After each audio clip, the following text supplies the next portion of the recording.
शुरू कीजिए गुरु जी। ओम सदाशिवसमारंभां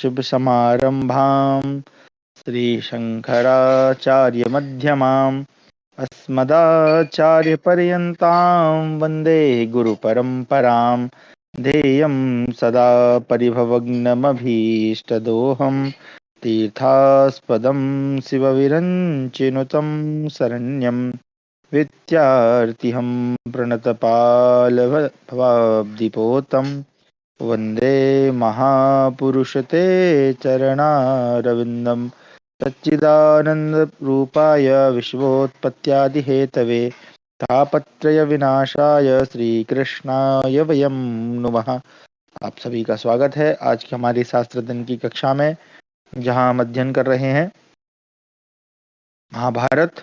इसके पूर्व की कक्षा में हमने अध्ययन किया कि जो महाभारत का चौथे दिन का युद्ध वो प्रायः समाप्त हो चुका है, जिसमें भी जो पांडव हैं वो ही जीतते हैं। उसके बाद दुर्योधन जो है भीष्म जी से प्रश्न करता है, तो भीष्म जी भगवान श्री कृष्ण और अर्जुन की महत्ता बताते हैं। भगवान श्री कृष्ण आदि पुरुष हैं, परब्रह्म हैं, इसलिए उनके महत्व को बताते हैं। उसके बाद फिर जो है 5वें दिन का युद्ध आरंभ होता है, जहां पर हमने देखा कि दोनों पक्ष के जो योद्धा हैं वो आपस में लड़ाई करते हैं, रथी रथी से भिड़ते हैं। जहां पर हमने भीमसेन का, अर्जुन का, नकुल सहदेव इत्यादि का पराक्रम हमने देखा।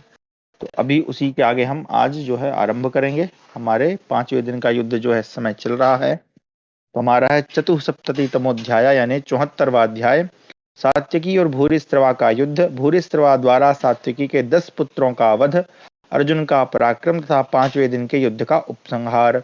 संजयोवाच अथ राजन महाबाहु सात्यकी युद्ध दुर्मदा विकृतश्चापं समरे भारसाहमनुत्तमम् रामवुञ्चत्पुङ्ख संयुक्तान् सरानाशी विशोपमान् प्रगाढं लघुचित्रं च दर्शयन् हस्तलाघवम् यत्तत् सख्यस्तु पूर्वेण अर्जुनादुपशिक्षितं तस्य विक्षिप्ततश्चापं सरानन्याश्च मुञ्चतः आलदान भूयश्च संदधानश्च चापरान्।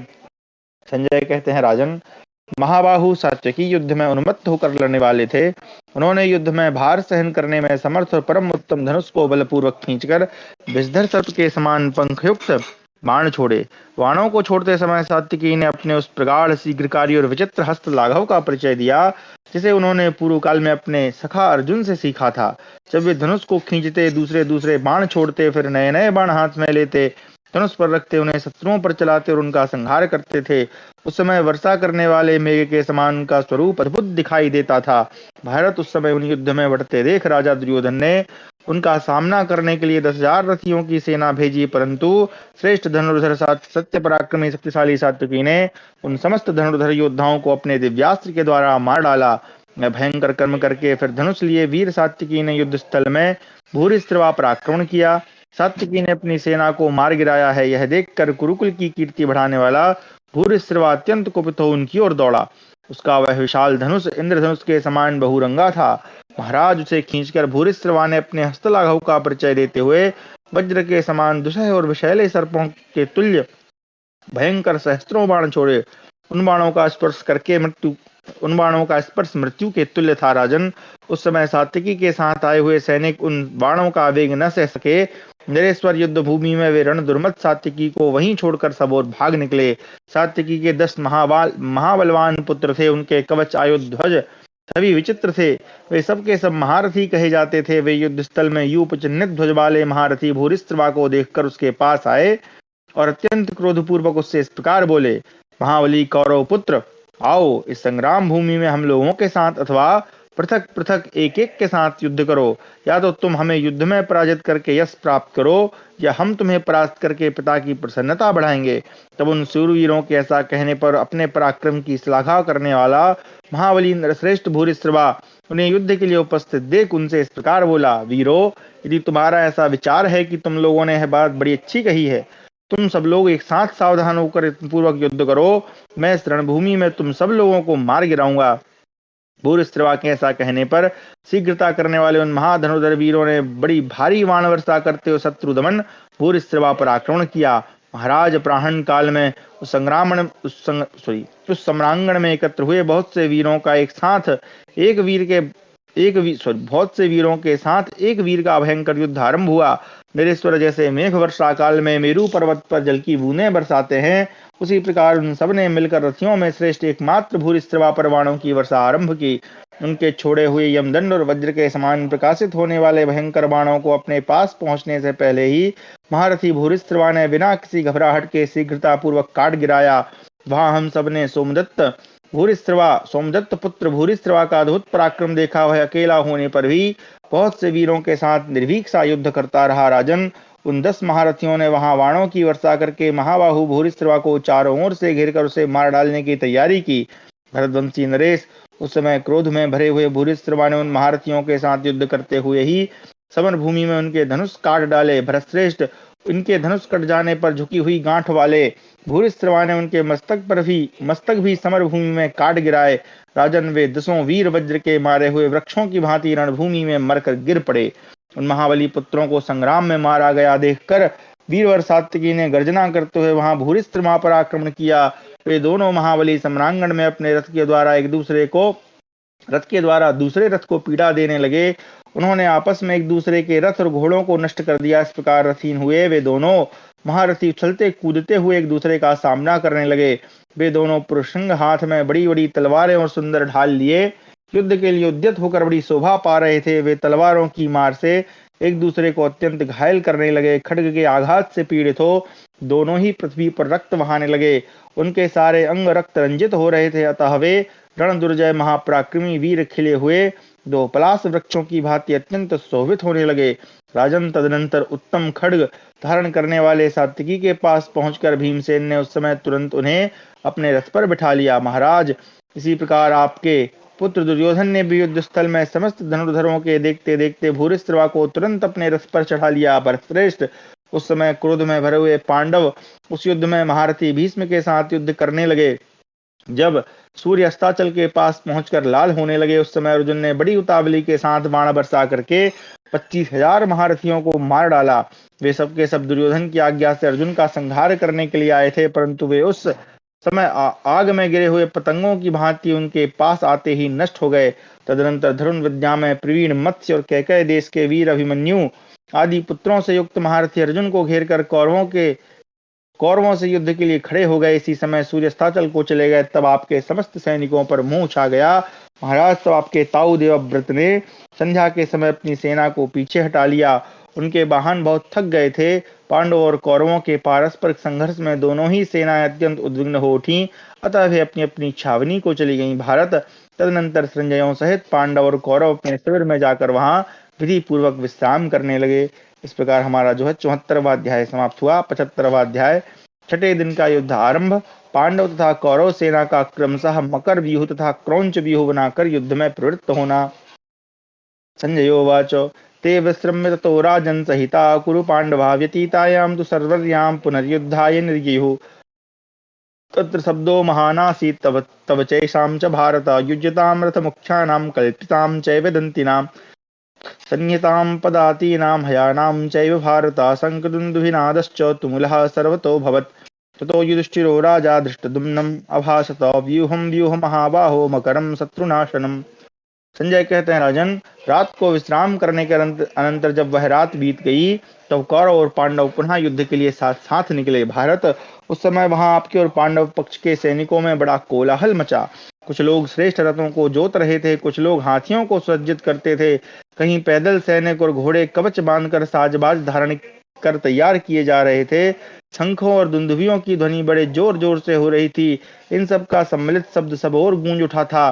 तदनंतर राजा युधिष्ठिर ने धृष्टद्युम्न से कहा, महाबाहो, तुम शत्रुनाशक मकर व्यूह की रचना करो। महाराज, कुंती पुत्र युधिष्ठिर के ऐसा कहने पर रथियों में श्रेष्ठ महारथी धृष्टद्युम्न ने अपने समस्त रथियों को मकर व्यूह बनाने की आज्ञा दे दी। उसके मस्तक के स्थान पर राजा द्रुपद तथा पांडुपुत्र अर्जुन खड़े हुए। महारथी नकुल और सहदेव नेत्रों के स्थान में स्थित हुए। महाराज महाबली भीमसेन उसके मुख की जगह खड़े हुए। सुभद्रा कुमार अभिमन्यु, द्रौपदी के 5 पुत्र राक्षस घटोत्कच, सात्विकी और धर्मराज युधिष्ठिर ये उस मकर व्यूह के ग्रीवा भाग में स्थित हुए। नरेश्वर सेनापति विराट विशाल सेना से घिरकर धृष्टद्युम्न के साथ व्यूह के पृष्ठ भाग में खड़े हुए। 5 भाई कैकेय राजकुमार उनके वाम पार्श्व में खड़े थे। नरश्रेष्ठ धृष्टकेतु और पराक्रमी चेकितान ये व्यूह के दाहिने भाग में स्थित होकर उसकी रक्षा करते थे। महाराज, उसके दोनों पैरों की जगह महारथी श्रीमान कुंतीभोज और विशाल सहित सेना सहित शतानीक खड़े थे। सोमकों से घिरा हुआ महाधनुर्धर शिखंडी और बलवान इरावान ये दोनों उस मकर व्यूह के पुच्छ भाग में खड़े थे। महाराज, भरत नंदन इस प्रकार उस महान मकर व्यूह की रचना करके पांडव कवच बांधकर सूर्योदय के समय पुनः युद्ध के लिए तैयार हो गए। ऊंची ऊंची ध्वजाओं, छत्रों तथा चमकीले और तीखे अस्त्र शस्त्रों से युक्त घोड़े, रथ और पैदल सैनिकों की चतुरंगिनी सेना के साथ पांडवों ने कौरवों पर शीघ्रतापूर्वक आक्रमण किया। राजन, तब आपके ताऊ देवव्रत ने पांडवों का वह व्यूह देखकर उसके मुकाबले में अपनी सेना को महान क्रौंच व्यूह के रूप में संगठित किया।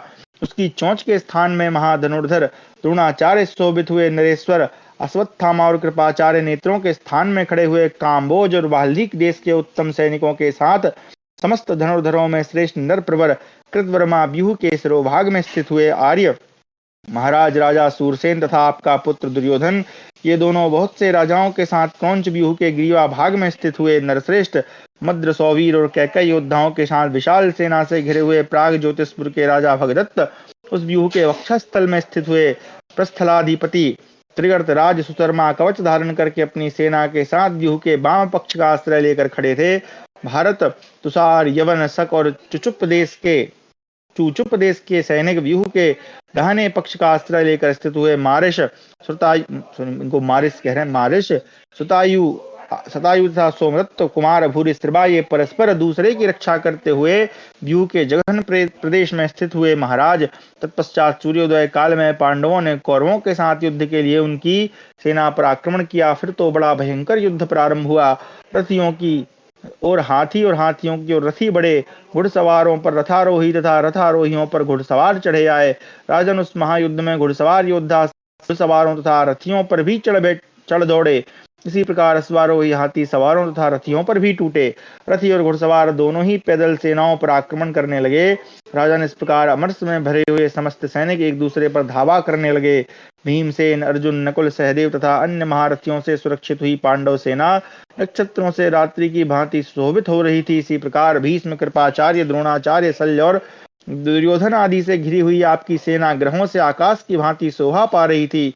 पराक्रमी कुंती कुमार भीमसेन ने द्रोणाचार्य को देखकर वेगशाली अश्वों द्वारा द्रोण की सेना पर धावा किया। युद्ध की स्पृहा रखने वाले पराक्रमी द्रोणाचार्य ने रणभूमि में कुपित हो भीम के मर्म स्थानों को लोहे के 9 बाणों से घायल कर दिया। तब युद्ध में द्रोणाचार्य के द्वारा अत्यंत आहत होकर भीमसेन ने उनके सारथी को यमलोक भेज दिया। तब प्रतापी द्रोणाचार्य स्वयं ही घोड़ों की बागडोर संभालते हुए पांडव सेना का उसी प्रकार संहार करने लगे जैसे आग रुई के ढेर को भस्म कर डालती है। वे नरश्रेष्ठ संजय और कैकय, द्रोणाचार्य तथा भीष्म की मार खाकर रणभूमि से भागने लगे। इसी प्रकार भीम और अर्जुन के बाणों से क्षत विक्षत हुई आपकी सेना मत वाली स्त्री की भांति जहां तहां मूर्छित होने लगी। भारत, बड़े बड़े वीरों का संहार करने वाले उस युद्ध में दोनों सेनाओं के व्यूह टूट गए और आपके तथा पांडवों के सैनिकों का भयंकर सम्मिश्रण हो गया। भरत नंदन, हमने आपके पुत्रों का शत्रुओं के साथ अद्भुत पराक्रम देखा था। वे सब के सब एक पंक्ति में होकर युद्ध कर रहे थे। प्रजानाथ, महाबली कौरव तथा पांडव एक दूसरे के अस्त्र शस्त्रों का निवारण करते हुए जूझ रहे थे। इस प्रकार हमारा 75वां अध्याय समाप्त हुआ। 76वां अध्याय, धृतराष्ट्र की चिंता। धृतराष्ट्रोवाच एवं बहुगुणं सैन्यम् एव बहुविधं पुरा यूढमेवं यथा शास्त्रम् अभोघं चैव संजय हृष्टमस्माकमत्यन्तम् अभिकामं च नः सदा प्रभवमभ्यसनोपेतं पुरस्ताद् दृष्टविक्रमं नातिवृद्धम् अबालं च न कृशं न च पीवरं लघुवृत्ता यत्प्रायं सारयोधन नामयम्। धृतराष्ट्र बोले, संजय, इस प्रकार हमारी सेना अनेक गुणों से संपन्न है, अनेक अंगों से युक्त और अनेक प्रकार से संगठित है तथा शास्त्रीय विधि से उसकी व्यूह रचना की गई है तथा वह अमोघ यानी विजय पाने में विफल न होने वाली है।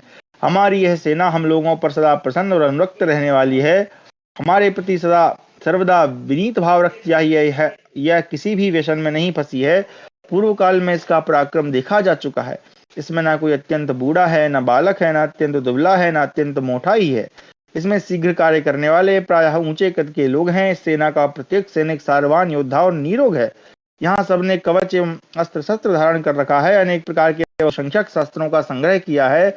यहाँ का एक एक योद्धा खड्ग युद्ध, मल्ल युद्ध और गदा युद्ध में कुशल है। ये सैनिक प्रास, रष्टि, तोमर, लोहमय, परिघ, भिन्निपाल, शक्ति, मूसल, कंपन, चाप तथा कणप आदि दूसरों पर चलाने योग्य विचित्र अस्त्रों का युद्ध में प्रयोग करने की कला में कुशल तथा मुष्टि युद्ध में भी सब प्रकार से समर्थ हैं। हमारी इस सेना को धनुर्वेद का प्रत्यक्ष अनुभव है। इसके सैनिकों ने व्यायाम यानी अस्त्र शस्त्रों के अभ्यास से भी अधिक परिश्रम किया है। ये शस्त्र ग्रहण से संबंध रखने वाली सभी विद्याओं में पारंगत है। ये हाथी, घोड़े आदि सवारियों पर चढ़ने, उतरने, आगे बढ़ने, बीच में ही कूद पड़ने, अच्छी तरह प्रहार करने, चढ़ाई करने और पीछे हटने में भी प्रवीण है। हाथी, घोड़े, रथ आदि की सवारियों द्वारा रण यात्रा करने में इस सेना की अनेक प्रकार की परीक्षा की जा चुकी है। परीक्षा करके प्रत्येक सैनिक को उसकी योग्यता के अनुकूल यथोचित वेतन दे दिया गया है। इनमें से किसी को मित्रों की गोष्ठी से लाकर सामान्य उपकार करके भाई बंधु होने के कारण सौहार्दवश अथवा बल प्रयोग करके सेना में सम्मिलित नहीं किया गया है। जो कुलीन नहीं है, ऐसे लोगों का भी इस सेना में संग्रह नहीं हुआ है। हमारी सेना में जो लोग हैं वे सब समृद्धशाली और श्रेष्ठ है। उनके सगे संबंधी भाई बंधु भी संतुष्ट हैं। इस प्रकार हमारी ओर से विशेष उपकार किया गया है। ये सभी यशस्वी और मनस्वी हैं। तात, जिनके कार्य और व्यवहार को कई बार देखा गया है, ऐसे मुख्य मुख्य स्वजनों द्वारा जो लोकपाल के समान पराक्रमी है, सेना का पालन पोषण होता है। यह संपूर्ण जगत में विख्यात है। जो अपने वीरता के लिए भूमंडल में विख्यात तथा लोक में सम्मानित हैं, ऐसे बहुत से क्षत्रिय अपनी इच्छा से ही सेना और सेवकों के साथ हमारे पास आए हैं। उनके द्वारा यह कौरव सेना सुरक्षित है। हमारी यह सेना महासागर के समान सब ओर से परिपूर्ण है। इसमें बिना पंख के ही पक्षियों के समान तीव्र गति से चलने वाले रथ और हाथी इस प्रकार आकर मिलते हैं जैसे समुद्र में सब ओर से नदियां आकर गिरती हैं। नाना प्रकार के योद्धा ही इस सैन्य सागर के जल हैं। वाहनी उसमें उठती हुई छोटी बड़ी तरंगे हैं। इसमें क्षेपणी, खड्ग, गदा, शक्ति, बाण और प्रास आदि अस्त्र शस्त्र जल जंतुओं के समान भरे पड़े हैं। ध्वज और आभूषणों से भरी हुई यह सेना रत्न जटित पताकाओं से व्याप्त है। दौड़ते हुए घोड़ों से जो यह सेना का संचालन होना है, वही वायु वेग से समुद्र का कंपन है। सागर सदृश यह विशाल सेना देखने में अपार और निरंतर गर्जन करती रहती है। द्रोणाचार्य, भीष्म, कृतवर्मा, कृपाचार्य, दुशासन, जयद्रथ, भगदत्त, विकर्ण, अश्वत्थामा, शकुनी तथा क्षमा करें, बाल्मीकि आदि प्रमुख वीरों तथा अन्य शक्तिशाली महामनस्वी लोगों द्वारा मेरी यह सेना सदा सुरक्षित रहती है। ऐसी सेना भी यदि संग्राम में मारी गई तो इसमें हम लोगों का पुरातन प्रारब्ध ही कारण है। संजय, इस भूतल पर इतनी बड़ी सेना का जमाव मनुष्यों ने कभी नहीं देखा होगा अथवा प्राचीन महाभाग ऋषियों ने भी नहीं देखा होगा। इतना बड़ा सैन्य समुदाय शस्त्र संपत्ति से युक्त होने पर भी यदि संग्राम में विनष्ट हो रहा है तो इसमें भाग्य के सिवा और क्या कारण हो सकता है। संजय, यह सब कुछ में मुझे विपरीत जान पड़ता है। ऐसा भयंकर सैन्य समूह भी वहां युद्ध में पांडवों से पार नहीं पा सका। संजय, निश्चय ही पांडवों के लिए देवता आकर मेरी सेना के साथ युद्ध करते हैं, तभी तो वह प्रतिदिन मारी जा रही है। विदुर ने नित्य ही हित और लाभ की बातें बताई, परंतु मेरे मूर्ख पुत्र दुर्योधन ने नहीं माना। तात, मैं समझता हूँ महात्मा विदुर सर्वज्ञ हैं, इसलिए पहले ही उनकी बुद्धि में ये सब बातें आ गई थी। आज जो कुछ प्राप्त हुआ यह पहले ही उनकी दृष्टि में आ गया था संजय, अथवा यह सब इस प्रकार से ऐसा ही होने वाला है। विधाता ने जो पहले से रच रखा है वह उसी रूप में होता है, उसे कोई बदल नहीं सकता। इस प्रकार हमारा 76वां अध्याय समाप्त हुआ। 77वां अध्याय भीमसेन, धृष्टद्युम्न तथा द्रोणाचार्य का पराक्रम। संजयोवाच, आत्मदोषात् त्वया राजन् प्राप्तं व्यसनमीदृशं न हि दुर्योधनस्तानि पश्यते भरतर्षभ। यानि त्वं दृष्टवान् राजन् धर्मसंकरकारिते, तव दोषात् पुरावृत्यं द्यूतमेव विशाम्पते। तव दोषेण युद्धं च प्रवृत्तं सह पाण्डवैः, त्वमेवाद्यफलं भुङ्क्ते कृत्वा किल विषमात्मना। संजय कहते हैं, राजन, आपने अपने ही दोष से यह संकट प्राप्त किया है। भरतश्रेष्ठ, जिन धर्म और अधर्म के सम्मिश्रण से उत्पन्न दोषों को आप देखते थे, उन्हें दुर्योधन नहीं देख सका था। प्रजानाथ, आपके अपराध से ही पहले द्यूत क्रीड़ा की घटना घटी थी तथा आपके ही दोष से आज पांडवों के साथ युद्ध आरंभ हुआ है। आपने स्वयं ही जो पाप किया है उसका फल आप ही आज भोग रहे हैं। राजन, इहलोक अथवा परलोक में आप अपने किए हुए कर्म का फल अपने आप को ही भोगना पड़ता है, अतः आपको जैसे का तैसा प्राप्त हुआ है। राजन नरेश्वर, इस महान संकट को पाकर भी स्थिरता पूर्वक युद्ध का यथावत वृत्तांत जैसा है मैं बता रहा हूँ, सुनिए। वीर भीमसेन ने तीखे बाणों से आपकी विशाल सेना को विदीर्ण करके दुर्योधन के सभी भाइयों पर आक्रमण किया। दुशासन, दुर्विशह, दुसह, दुर्मद, जय जयसेन, विकर्ण, चित्रसेन, सुदर्शन, चारुचित्र, सुवर्मा, दुष्कर्ण तथा कर्ण, ये तथा और भी बहुत से जो महारथी पुत्र समीप खड़े थे, उन्हें कुपित देखकर महारथी भीमसेन ने समर भूमि में भीष्म के द्वारा सुरक्षित विशाल कौरव सेना में प्रवेश किया। भीमसेन को सेना के भीतर प्रविष्ट हुआ देख उन सब नरेशों ने आपस में कहा कि हम लोग इन्हें जीवित ही पकड़कर बंदी बना लें। ऐसा निश्चय करके उन सब भाइयों ने कुंती कुमार भीमसेन को घेर लिया, मानो प्रजा के संहार काल में सूर्यदेव को बड़े बड़े क्रूर ग्रहों ने घेर रखा हो। कौरव सेना के भीतर पहुंच जाने पर भी पांडुनंदन भीमसेन को तनिक भी भय नहीं हुआ। जैसे देवासुर संग्राम में दानवों की सेना में घुसने पर देवराज इंद्र को भय का स्पर्श नहीं होता है। हो तदनंतर एकमात्र भीमसेन को उन पर तीव्र बाणों की वर्षा करते हुए सैकड़ों हजारों रथियों ने युद्ध के लिए उद्यत होकर सब ओर से घेर लिया। सूरवीर भीमसेन आपके पुत्रों की तनिक भी परवाह न करते हुए हाथी, घोड़े एवं रथ पर बैठकर युद्ध करने वाले कौरव सेना के मुख्य मुख्य योद्धाओं को समर भूमि में मारने लगे। राजन, उन्हें कैद करने की इच्छा वाले क्षत्रियों के उस निश्चय को जानकर महामना भीमसेन ने उन सब के वध का विचार कर लिया। तदनंतर पांडुनंदन भीमसेन हाथ में गदा लेकर रथ को त्याग कर विशाल सेना में घुसकर उस महासागर तुल्य सैन्य समुदाय का विनाश करने लगे। भीमसेन की गदा के आघात से बड़े बड़े विशालकाय गजराजों के कुंभस्थल फट गए, पृष्ठभाग विदीर्ण हो गए तथा उनका एक एक अंग छिन्न भिन्न हो गया, और उसी अवस्था में वे सवारों सहित धराशायी हो गए, मानो पर्वत ढह गए हों। भारत, उन्होंने उस रण क्षेत्र में सैकड़ों रथों को उनके सवारों सहित तिल तिल करके तोड़ डाला। घोड़ों, घुड़सवारों तथा पैदलों की भी धज्जियां उड़ा दी। राजन, उस युद्ध में हम लोगों ने भीमसेन का अद्भुत पराक्रम देखा। जैसे प्रलय काल में यमराज हाथ में दंड लिए समस्त प्रजा का संहार करते हैं, उसी प्रकार वे अकेले आपके बहुसंख्यक योद्धाओं के साथ युद्ध कर रहे थे। भीमसेन के कौरव सेना में प्रवेश करने पर द्रुपद कुमार धृष्टद्युम्न भी द्रोणाचार्य को छोड़कर बड़े वेग से उस स्थान पर गए जहां शकुनी युद्ध कर रहा था। वहां आपकी विशाल सेना को आगे बढ़ने से रोककर नरश्रेष्ठ धृष्टद्युम्न युद्ध स्थल में भीमसेन के सूने रथ के पास जा पहुंचे। महाराज, भीमसेन के सारथी विशोक को समर भूमि में अकेला खड़ा देखकर धृष्टद्युम्न मन ही मन बहुत दुखी और अचेत हो गए। वे लंबी सांस खींचते और आंसू बहाते हुए गदगद कंठ से पूछने लगे, विशोक, मेरे प्राणों से भी अधिक प्यारे भीमसेन कहाँ हैं? इतना कहते कहते वे दुखी हो गए। तब विशोक ने हाथ जोड़कर धृष्टद्युम्न से कहा, प्रभो, पराक्रमी और बलवान पांडुनंदन मुझे यहीं खड़ा करके कौरवों के उस सैन्य सागर में घुस गए हैं। जाते समय पुरुषसिंह भीमसेन ने मुझसे प्रेम पूर्वक यह बात कही कि सूत, तुम 2 घड़ी तक इन घोड़ों को रोककर यही मेरी प्रतीक्षा करो, जब तक कि ये जो लोग मेरा वध करने के लिए उद्यत हैं, इन्हें अभी मार न डालूं।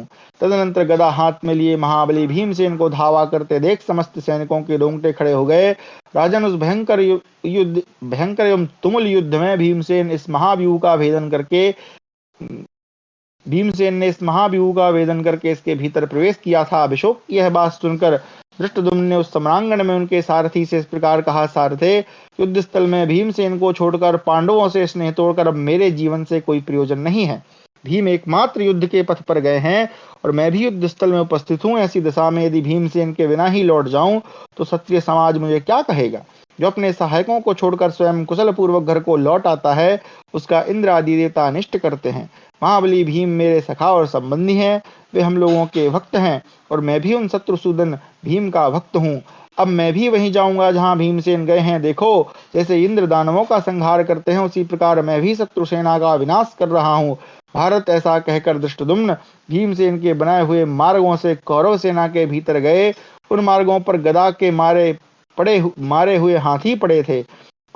उस समय कुछ दूर जाकर धृष्टद्युम्न ने शत्रु सेना को दग्ध करते हुए भीमसेन को देखा।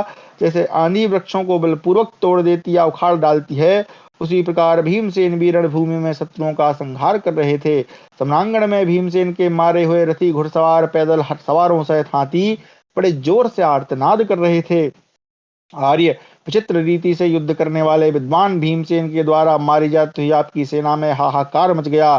शत्रुओं को संताप देने वाले नरेश, तदनंतर अस्त्रों के ज्ञाता समस्त कौरव सैनिक भीमसेन को सबोर से घेरकर अस्त्र शस्त्रों की वर्षा करते हुए बिना किसी भय के उन पर चढ़ाए। विश्व के विख्यात वीर बलवान द्रुपद कुमार धृष्टद्युम्न ने देखा, शस्त्रधारियों में श्रेष्ठ पांडुनंदन भीमसेन पर सबोर से धावा हो रहा है। अत्यंत संगठित हुई भयंकर सेना ने उन पर आक्रमण किया है। यह देखकर धृष्टद्युम्न भीमसेन को आश्वासन देते हुए उनके पास गए उनका प्रत्येक अंग बाणों से क्षत-विक्षत हो रहा था। वे पैदल ही क्रोध रूपी विष उगल रहे थे और गदा हाथ में लिए प्रलय काल के यमराज के समान जान पड़ते थे। महामना धृष्टद्युम्न ने तुरंत ही उन्हें अपने रथ पर बिठा लिया और उनके शरीर में धसे हुए बाणों को निकाल दिया। शत्रुओं के बीच में ही भीमसेन को हृदय से लगाकर उन्हें पूर्णतः सांत्वना दी।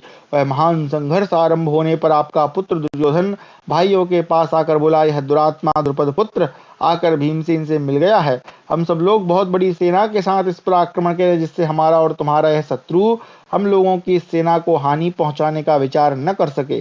दुर्योधन का यह कथन सुनकर आपके सभी वीर पुत्र, जो धृष्टद्युम्न का आगमन नहीं सह सके थे, बड़े भाई की आज्ञा से प्रेरित हो प्रलय काल के भयंकर केतुओं की भांति हाथ में आयुध लिए धृष्टद्युम्न के वध के लिए उन पर टूट पड़े।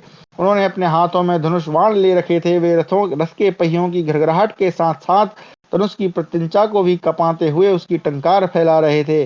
जैसे मेघ पर्वत पर जल की बूंदें बरसाते हैं, उसी प्रकार वे द्रुपद पुत्र पर बाणों की वृष्टि करने लगे। जैसे विचित्र युद्ध करने वाले धृष्टद्युम्न उस सम्रांगण में अपने पैने बाणों द्वारा उन सबको अत्यंत घायल करके स्वयं तनिक भी व्यथित नहीं हुए।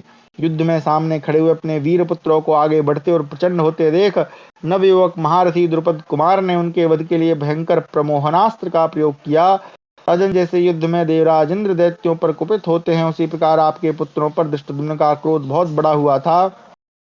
उसके मोहनास्त्र के प्रयोग से अपनी चेतना और धैर्य खोकर आपके नरवीर पुत्र रणभूमि में मोहित हो गए। आपके पुत्रों को मोह से युक्त एवं मरे हुए के समान अचेत हुआ देख समस्त कौरव सैनिक हाथी घोड़े तथा रथ से सब ओर भाग चले।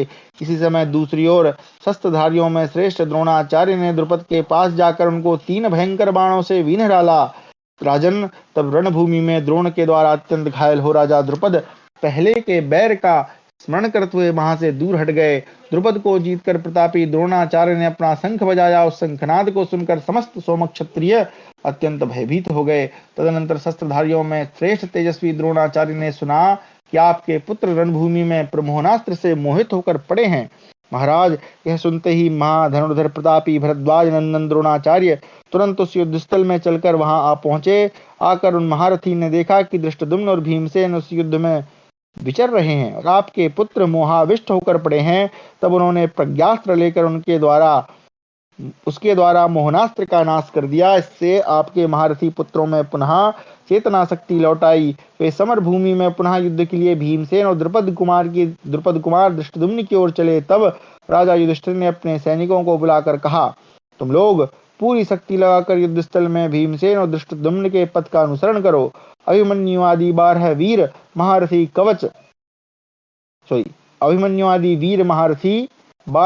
महारथी कवच आदि से सुसज्जित हो भीमसेन और धृष्टद्युम्न का समाचार प्राप्त करें। मेरा मन उनके विषय में निश्चिंत नहीं हो रहा है। युधिष्ठिर की ऐसा आज्ञा पाकर पराक्रम पूर्वक युद्ध करने वाले वे पुरुष मानी समस्त सूरवीर बहुत अच्छा कहकर दोपहर होते होते वहां से चल दिए।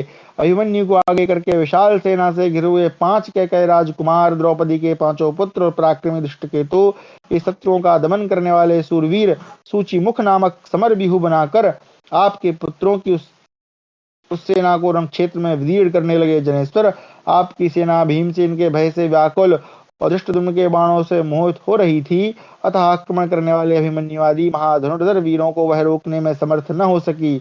मद और मूर्छा के वशीभूत हुई मतवाली स्त्री की भांति वह मार्ग में चुपचाप खड़ी रही। स्वर्ण निर्मित ध्वजाओं से शोभित होने वाले वे महाधनुर्धर कुलीन योद्धा धृष्टद्युम्न और भीमसेन की रक्षा के लिए बड़े वेग से दौड़े।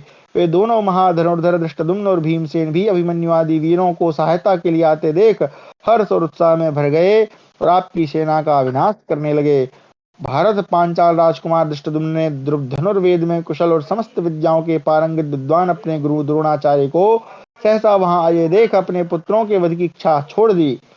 आपके पुत्रों के वध की इच्छा छोड़ दी। फिर भीमसेन को कैकेयी के रथ पर बिठाकर क्रोध में भरे हुए धृष्टद्युम्न ने अस्त्र विद्या के पारगामी विद्वान द्रोणाचार्य पर धावा किया। तब शत्रुओं का नाश करने वाले प्रतापी द्रोणाचार्य ने कुपित होकर अपनी ओर आने वाले धृष्टद्युम्न के धनुष को एक बाण से तुरंत काट दिया। उसके बाद दुर्योधन के हित के लिए स्वामी के अन्न का विचार करते हुए धृष्टद्युम्न पर और भी सैकड़ों बाण चलाए। तत्पश्चात शत्रुवीरों का हनन करने वाले धृष्टद्युम्न ने दूसरा धनुष लेकर पत्थर पर रगड़कर तेज किए हुए सोने की पांख वाले 20 बाणों से द्रोणाचार्य को घायल कर दिया। तब शत्रुसूदन द्रोण ने पुनः धृष्टद्युम्न का धनुष काट दिया और 4 उत्तम बाणों द्वारा उनके चारों घोड़ों को तुरंत ही भयानक यमलोक को भेज दिया। भारत फिर एक भल्ल के द्वारा उनके सारथी को भी मृत्यु के हवाले कर दिया। घोड़ों और सारथी के मारे जाने पर महारथी महाबाहु धृष्टद्युम्न तुरंत उस रथ से कूद पड़े और अभिमन्यु के विशाल रथ पर आरूढ़ हो गए। तदनंतर भीमसेन और धृष्टद्युम्न के देखते देखते रथ, हाथी और घुड़सवारों सहित सारी पांडव सेना कांपने लगी। अमित तेजस्वी आचार्य द्रोण के द्वारा अपनी सेना का व्यूह भंग हुआ देख वे संपूर्ण महारथी प्रयत्न करने पर भी उसे रोकने में सफल न हो सके। द्रोणाचार्य के पैने बाणों से पीड़ित हुई वह सेना विक्षुब्ध महासागर के समान वहीं चक्कर काटने लगी। द्रोणाचार्य को अत्यंत कुपित होकर शत्रु सेना पर टूटते और पांडव सेना को भागते देख आपके सैनिकों को बड़ा हर्ष हुआ। भारत आपके सभी योद्धा सब ओर से द्रोणाचार्य को साधुवाद देने लगे। इस प्रकार हमारा 77वां अध्याय समाप्त हुआ। 78वां अध्याय उभय पक्ष की सेनाओं का संकुल युद्ध। संजयोवाच ततो दुर्योधनो राजा मोहात् प्रत्यागतस्तदा सर्वर्षैः पुनरभिमं प्रत्यवारयदच्युतम् एकभूतास्तश्चैव तव पुत्रा महारथा समेत्य समरे भीमं योधयामासुर्जितः। भीमसेनोऽपि समरे संप्राप्य स्वरथं पुनः समारुह्य महाबाहु येन तवात्मजः। संजय कहते हैं महाराज तदनंतर मोहनास्त्र जनित मोह से जगने पर राजा दुर्योधन ने युद्ध भूमि से पीछे न हटने वाले भीमसेन को पुनः बाणों की वर्षा से रोक दिया। फिर आपके सभी महारथी पुत्र समर भूमि में एकत्र होकर पूर्ण प्रयत्न पूर्वक भीमसेन के साथ युद्ध करने लगे। महाबाहु भीमसेन भी समर भूमि में पुनः अपने रथ पर सवार हो उधर ही चल दिए जिस मार्ग से आपका पुत्र दुर्योधन गया था। उन्होंने युद्ध स्थल में मृत्यु की प्राप्ति कराने वाले महान वेगशाली सुदृढ़ धनुष को लेकर उस पर प्रत्यंचा चढ़ाई और अनेक बाणों द्वारा आपके पुत्र को घायल कर दिया। तब राजा दुर्योधन ने महाबली भीमसेन के मर्मस्थलों में अत्यंत तीखे नाराज से गहरी चोट पहुंचाई। आपके धनुर्धर पुत्र के द्वारा चलाए हुए बाण से अत्यंत पीड़ित हो भीमसेन ने क्रोध से लाल आंखें करके वेग पूर्वक धनुष को खींचा और 3 बाणों से दुर्योधन की दोनों भुजाओं तथा छाती में चोट पहुंचाई। उन बाणों द्वारा राजा दुर्योधन 3 शिखरों से युक्त गिरिराज की भांति शोभा पाने लगा। क्रोध में भरे हुए इन दोनों वीरों को समर भूमि में एक दूसरे पर प्रहार करते देख दुर्योधन के सभी सूरवीर छोटे भाई प्राणों का मोह छोड़कर भयंकर कर्म करने वाले भीमसेन को जीवित पकड़ने के विषय में की हुई पहली सलाह को याद करके एक दृढ़ निश्चय पर पहुंचकर उन्हें पकड़ने का उद्योग करने लगे। महाराज उन्हें युद्ध में आक्रमण करते देख जैसे हाथी अपने विपक्षी हाथियों की ओर दौड़ता है उसी प्रकार महाबली भीमसेन उनकी अगवानी के लिए आगे बढ़े। नरेश्वर महायशस्वी और तेजस्वी भीमसेन अत्यंत क्रोध में भरे हुए थे। उन्होंने आपके पुत्र चित्रसेन पर एक नाराज के द्वारा प्रहार किया। भारत इसी प्रकार रणभूमि में सोने की पांख वाले अत्यंत तीखे और बहुसंख्यक बाणों द्वारा उन्होंने आपके अन्य पुत्रों को भी पीड़ित किया। महाराज तत्पश्चात अपनी सेनाओं को सब प्रकार से समर भूमि में स्थापित करके भीमसेन के पद चिन्हों पर चलने वाले उन अभिमन्यु आदि 12 महारथियों ने जिन्हें धर्मराज युधिष्ठिर ने भेजा था आपके महाबली पुत्रों पर धावा किया। वे सबके सब रथ पर बैठे हुए सूरवीर सूर्य और अग्नि के समान तेजस्वी महाधनुर्धर उत्तम शोभा से प्रकाशमान स्वर्णमय मुकुट से जगमग प्रतीत होने वाले और अत्यंत कांतिमान थे। उस महासमर में आते देख आपके महाबली पुत्र भीमसेन को छोड़कर वहां से दूर हट गए परंतु वे जीवित लौट गए। यह बात भीमसेन से नहीं सही गई। उन्होंने पुनः आपके उन सब पुत्रों का पीछा करके उन्हें अपने बाणों से पीड़ित कर दिया। इधर उस समर भूमि में अभिमन्यु को भीमसेन तथा धृष्टद्युम्न से मिला हुआ देख आपकी सेना के दुर्योधन आदि हाथों में धनुष लिए अत्यंत वेगशाली अश्वों द्वारा वहां जा पहुंचे जहां 12 पांडव पक्षीय महारथी विद्यमान थे। महाराज भरत नंदन तब प्राहण काल में आपके और पांडव पक्ष के अत्यंत बलवान योद्धाओं में बड़ा भारी युद्ध आरंभ हुआ। अभिमन्यु ने उस महायुद्ध में विकर्ण के घोड़ों को मारकर स्वयं विकर्ण को भी 25 बाणों से घायल कर दिया। भरतवंशी नरेश घोड़ों के मारे जाने पर महारथी विकर्ण अपना रथ छोड़कर चित्रसेन के रथ पर जा बैठा। भरत नंदन अभिमन्यु ने एक रथ पर बैठे हुए उन दोनों वंशवर्धक भ्राताओं को अपने बाणों के जाल से आच्छादित कर दिया। चित्रसेन और विकर्ण ने भी लोहे के 5 बाणों से अभिमन्यु को बींध डाला। उस आघात से अर्जुन कुमार अभिमन्यु विचलित नहीं हुआ, मेरु पर्वत की भांति अडिग खड़ा रहा। आर्य राजेंद्र दुशासन ने अकेले ही समर भूमि में 5 कैकेय कुमारों के साथ युद्ध किया। वह एक अद्भुत सी बात हुई। प्रजानाथ युद्ध में कुपित हुए द्रौपदी के 5 पुत्रों ने विषधर सर्प के समान आकार वाले भयंकर बाणों द्वारा आपके पुत्र दुर्योधन को आगे बढ़ने से रोक दिया राजन। तब आपके दुर्धर्ष पुत्र ने भी तीखे बाणों द्वारा रणभूमि में द्रौपदी के 5 पुत्रों पर पृथक पृथक प्रहार किया। फिर उनके द्वारा भी अत्यंत घायल किए जाने पर आपका पुत्र रक्त से नहा उठा और गेरुआदि धातुओं से मिश्रित झरनों के जल से युक्त पर्वत की भांति शोभा पाने लगा। राजन तदनंतर बलवान भीष्म भी संग्राम भूमि में पांडव सेना को उसी प्रकार खदेड़ने लगे जैसे चरवाहा पशुओं को हाँकता है। प्रजानाथ तदनंतर शत्रुओं का संहार करते हुए अर्जुन के गांडीव धनुष का घोष सेना के दक्षिण भाग से प्रकट हुआ। भारत महासमर में कौरवों और पांडवों की सेना में चारों ओर कबंध उठने लगे। वह सेना एक समुद्र के समान थी, रक्त ही वहां जल के समान था। बाणों की भंवर उठती थी, हाथी द्वीप के समान जान पड़ते थे और घोड़े तरंग की शोभा धारण करते थे। रथ रूपी नौकाओं के द्वारा नरश्रेष्ठ वीर उस सैन्य सागर को पार करते थे। वहां सैकड़ों और हजारों नरश्रेष्ठ धरती पर पड़े दिखाई देते थे। उनमें से कितनों के हाथ कट गए थे, कितने ही कवचहीन हो रहे थे और बहुत सौ के शरीर छिन्न भिन्न हो गए थे। भरतश्रेष्ठ मरकर गिरे हुए मतवाले हाथी खून से लथपथ हो रहे थे। उनसे ढकी हुई वहां की भूमि पर्वतों से व्याप्त ही जान पड़ती थी। भारत, हमने वहां आपके और पांडवों के सैनिकों का अद्भुत उत्साह देखा। वहां ऐसा कोई पुरुष नहीं था जो युद्ध न चाहता हो। इस प्रकार महान यश की अभिलाषा रखते और युद्ध में विजय चाहते हुए आपके वीर सैनिक पांडवों के साथ युद्ध करते थे। इस प्रकार हमारा जो है 78वां अध्याय समाप्त हुआ। 79वां अध्याय भीमसेन के द्वारा दुर्योधन की पराजय, अभिमन्यु और द्रौपदी पुत्रों का धृतराष्ट्र के पुत्रों के साथ युद्ध तथा 6ठे दिन की युद्ध की समाप्ति। संजयोवाच तो दुर्योधनो राजा लोहितायति भास्करे संग्रामरवशो भीमं हन्तुकामुभ्यधावत समायान्तम् अभिप्रेक्ष्य निर्वीरं दृढवैरिण्यं भीमसेनास्तु क्रुद्धः इदं वचनमब्रवीत् अयं सकहला सम्प्राप्तो वर्षपूगाभिवाञ्छिता अद्य त्वां निहनिष्यामि यदि नोत्सृजसे रणम्। संजय कहते हैं, महाराज तदनंतर जब सूर्यदेव पर संध्या की लाली छाने लगी, उस समय संग्राम के लिए उत्साह रखने वाले राजा दुर्योधन ने भीमसेन को मार डालने की इच्छा से उन पर धावा किया।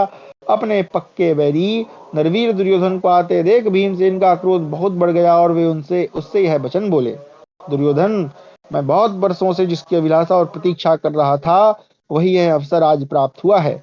यदि तू युद्ध छोड़कर भाग नहीं जाएगा तो आज तुझे अवश्य मार डालूंगा। माता कुंती को जो क्लेश उठाना पड़ा है, हमने वनवास का जो कष्ट भोगा है और तेरे और सभा में द्रौपदी को जो अपमान का दुख सहन करना पड़ा है, उन सब का बदला आज मैं तेरे मारे जाने पर चुका लूंगा। गांधारी पुत्र, पूर्व काल में डाह रखकर तू हम पांडवों का जो तिरस्कार करता आया है, उसी पाप के फलस्वरूप यह संकट तेरे ऊपर आया है। तू आंख खोल कर देख ले। पहले कर्ण और शकुनी के बहकावे में आकर पांडवों को कुछ भी न गिनते हुए तूने जो इच्छानुसार मनमाना वर्ताव किया है। भगवान श्री कृष्ण संधि के लिए प्रार्थना करने के आए थे, परंतु तूने मोहवश जो उनका भी तिरस्कार किया और बड़े हर्ष में भरकर उलूक के द्वारा जो तूने संदेश दिया था कि तुम मुझे और मेरे भाइयों को मारकर अपनी प्रतिज्ञा पूरी करो, उसके अनुसार तुझे भाइयों तथा सगे संबंधियों सहित अवश्य मार डालूंगा। पहले तूने जो जो पाप किए हैं उन सब का बदला चुकाकर बराबर कर दूंगा। ऐसा कहकर भीमसेन ने अपने भयंकर धनुष को बारंबार घुमाकर उसे बलपूर्वक खींचा और वज्र के समान तेजस्वी भयंकर बाणों को उसके ऊपर रखा। वे सीधे जाने वाले बाण वज्र तथा प्रज्वलित आग की लपेटों के समान जान पड़ते थे। उनकी संख्या 26 थी। कुपित हुए भीमसेन ने उन सबको शीघ्रता पूर्वक दुर्योधन पर छोड़ दिया।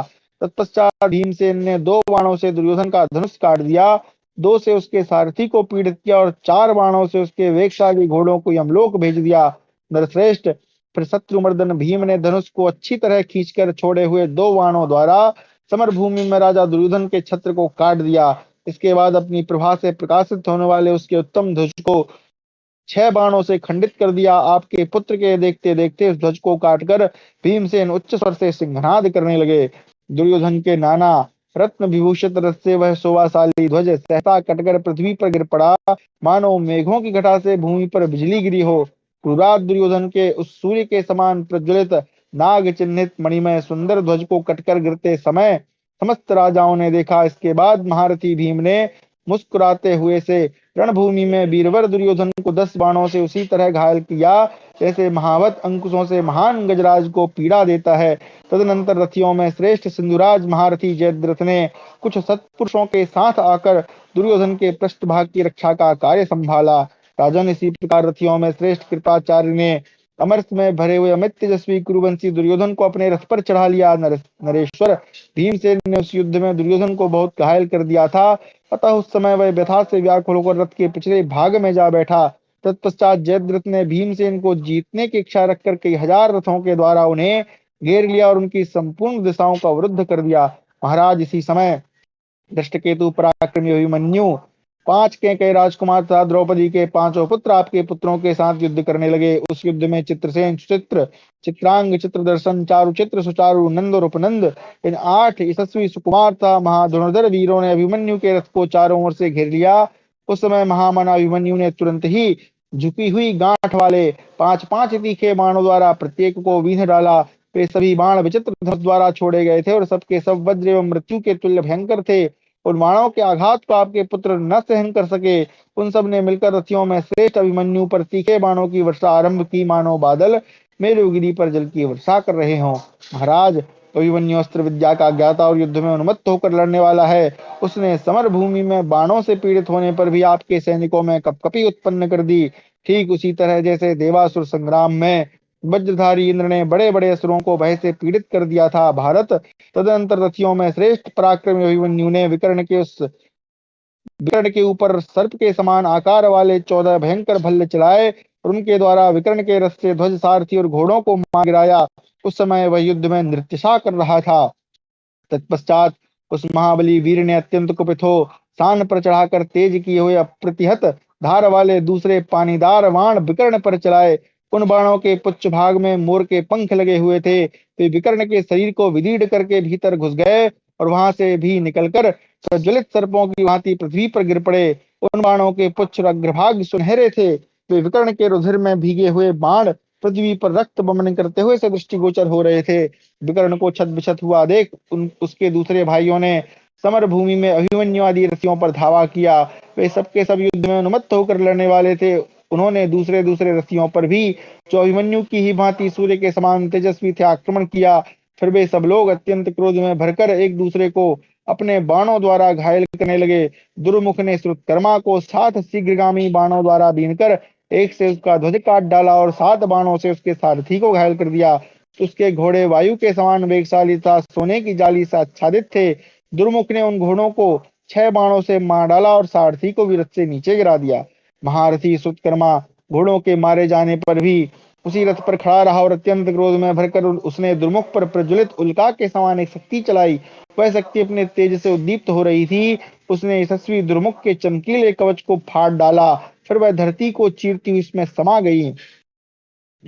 महारथी सुतसोमा ने क्षमा करें, महारथी सुतसोम ने अपने भाई श्रुतकर्मा को युद्ध में रथहीन हुआ देख समस्त सैनिकों के देखते देखते उसे अपने रथ पर चढ़ा लिया। राजन, इसी प्रकार वीरवर श्रुत कीर्ति ने युद्ध भूमि में आपके यशस्वी पुत्र जयद्रथ को मार डालने की इच्छा से उस पर आक्रमण किया। भारत, श्रुत कीर्ति जब बड़े जोर जोर से खींचकर अपने विशाल धनुष की गंभीर टंकार फैला रहा था, उसी समय रणभूमि में आपके पुत्र जयद्रथ ने हंसते हुए से एक तीखे छुरप्र द्वारा उसका धनुष काट दिया। आपके भाई का धनुष कटा हुआ देख तेजस्वी शतानीक बारंबार सिंह के समान गर्जना करता हुआ वहां आ पहुंचा।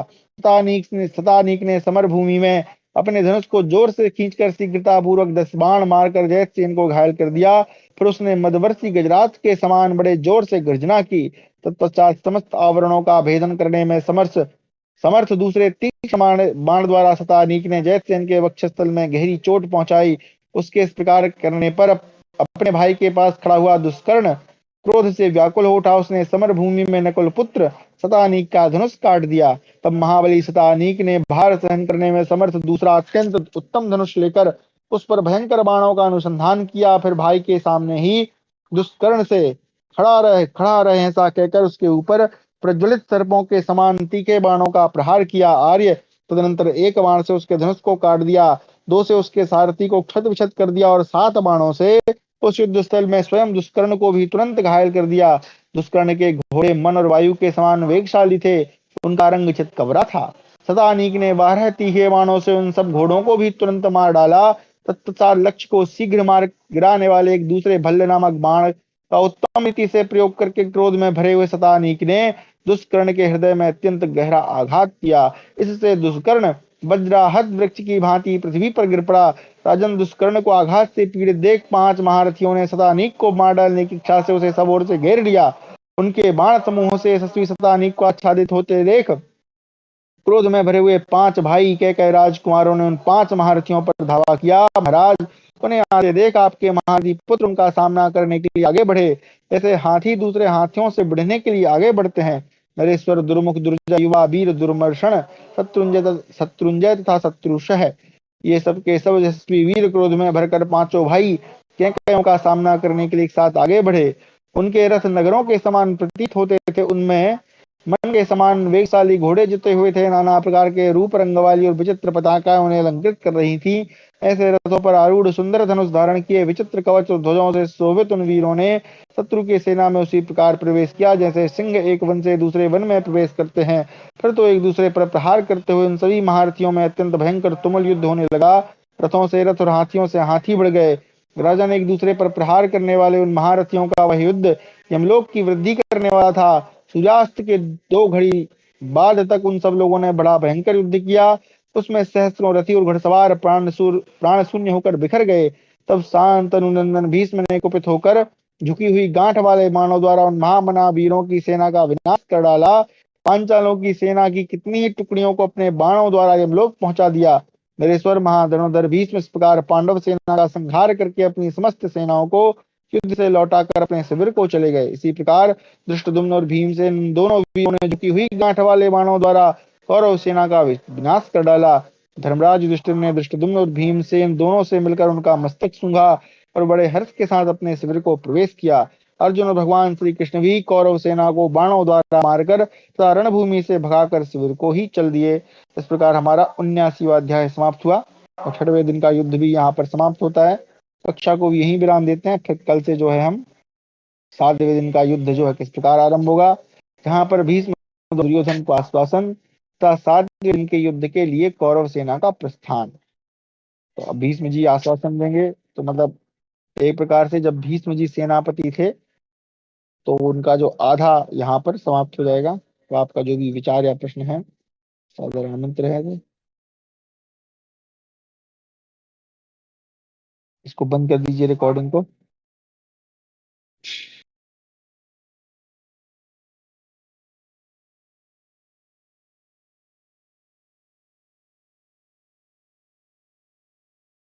हाँ देखिए, आपका ये जो है ना कि ये सब विधाता ने लिखा है, ये उसका मानना है। जो क्या नाम है इसका, धृतराष्ट्र है, क्योंकि वो भाग्यवादी व्यक्ति है। ठीक है, हमारे यहाँ कर्म का विधान है और कर्म के साथ भाग्य भी जुड़ा हुआ। तो वो वैसा व्यक्ति है, भाग्यवादी है, इसलिए वो हमेशा भाग्य को ही दोष देता रहता है कि भाई मेरे भाग्य में ऐसा था, मेरे भाग्य में ऐसा था, इसीलिए।